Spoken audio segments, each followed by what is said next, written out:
Hello everybody and welcome to OmniPoke, the channel that brings you guys everything Pokemon. I'm Jack and I'm back with the 9th round from the first Limitless Qualifier. So far we are 5 and 3, so we've still got 2 lives left before we are not able to make day 2. And this time we are going to be up against a really interesting Frosmoth deck. It was Frosmoth Lapras, who's on the same record as me, so had been able to get over the deck's inconsistencies and was able to take out some matchups throughout the way. So it was a really interesting game.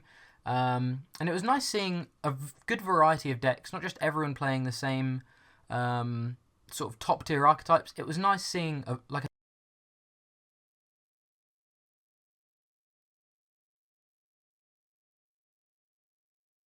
after the tournament. It just showed that there was a huge variety in the format, which was actually quite nice to see. A lot of people think this is a very ADP-zation one-trick format, but it's really not. There's a lot to it, I think. But yeah, as you can see, we started Zation. We do hit the tag call, so we're able to get energy onto ADP, which, as I've said throughout the series, is basically all you want to be going for. Just an energy on the ADP is really, really nice. I didn't play the Chaotic Swell here because I've seen his list and he plays 0 stadiums, so I don't need to stop anything, and it means I can also put my own shrines down in order to try and get anything into range in case I need to at a later date. So I really didn't need to play the Swell there, and it sort of would have hurt me more than him. He goes for the Stamp, which is interesting because I only have a 7-card hand, but as you can see, he's then going for a research, so obviously he doesn't want to just waste the Stamp. Interestingly, he attaches his Air Balloon not to the active but to a benched Lapras, kind of representing that he's probably going to be sacrificing this Snom, interestingly. So yeah, we do hit the 2 energy off Intrepid Sword on the first turn as well, so I'm representing a knockout, which may be another reason why he decides not to promote a Lapras, even to just Water, I think it's called Water Flow or Water Body or something like that, to attach an extra energy, or to just sort of sacrifice a Pokemon. He'd rather just sacrifice a Snom when he has another one on the bench, which makes sense. So I'm going to go for the Guzhala again, kind of guaranteeing that special energy, even if it doesn't necessarily guarantee being able to switch into the ADP. It does guarantee that we can GX whenever we want. There's no disruption in his deck, so I know that these energy are locked on, which is nice. Could have attached the Skateboard to the active there and GX this turn, but I didn't feel too under pressure. He would have had to have a pretty big turn from a hand of 3 to be able to knock this Zation out, which is not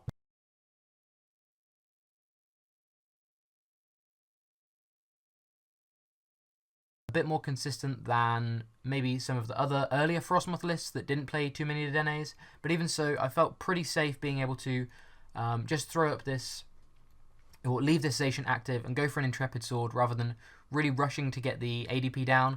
I knew as soon as he benched a Dedenne that we were, or if he benched a Dedenne, that we would be in a fairly good spot. Obviously, Lapras VMAX also gives up 4 prizes as well. And then he goes for the Marnie. Obviously, I've got a fairly big hand, but my hand isn't all that great.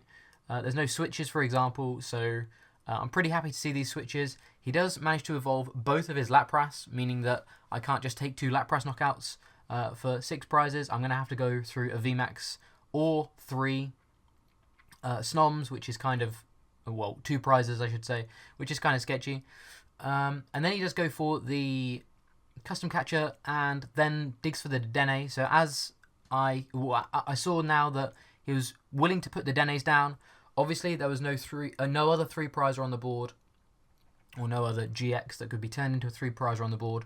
So I still knew that I was probably going to have to go through a Lapras one way or another. Obviously, they're his best targets to throw at me because none of my attacks knock the Lapras VMAX out, even after the ADP GX attack. Zation doesn't do enough, so they're pretty tanky. That being said, I do go for the switch into the Jirachi, and then I grab, I could go for the Gusting here, but I don't really feel like Gusting and attacking with Zation really does anything. Like I say, I still need to get this GX at some point, so I just go for the Research, sorry, not the Juniper.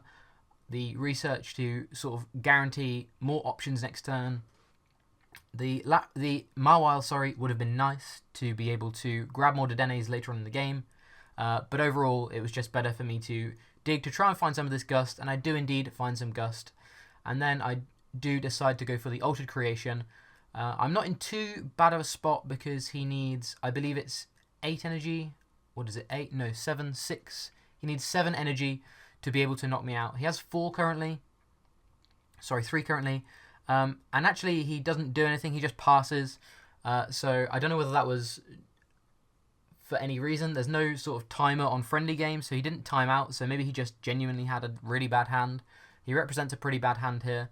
I think about taking out the Snom, but taking this Snom prize doesn't really do anything other than saving some Gust. But we have so much Gust in our hand already. I'm pretty happy spending some on attacking this Lapras.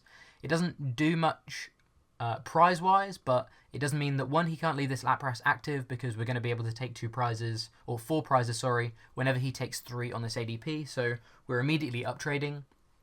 So it forces sort of a waste of 3 energy, which is nice, because as you can see there, he has to retreat. And as you can see, he really is dead drawing here, because he just has to retreat and pass again. And yeah, so attacking the Lapras means that basically we're locking in some damage. We can attack anything now. As you can see, I'm able to attack a Snom, knowing that next turn Lapras can just be taken for the win. If I just attacked the Snom on the first turn and then he was able to knock out the ADP, I would have maybe been a bit more reliant on being able to find sort of Gust at different points in the game, after stamps, after Marnies, things like that. He does go for another Dedenne, so he has analysed that basically Dedennes now are pretty useless to me because I've set up this Lapras for a knockout. They're basically equivalent, but one gives up 3 prizes and one gives up 4, so he's pretty happy to just throw Dedennes away. And he isn't able to hit a knockout. He misses the 3rd energy. I don't remember how many he played. It was either 11 or 14. There's a bit of a difference there, I know, but I can't remember exactly how many he played. I think it was 14. So pretty unlucky to miss those energy. But he did have to discard some earlier on in the game. So yeah, thank you very much for watching. A really interesting deck, but unfortunately, Frosmoth I do think is still a little...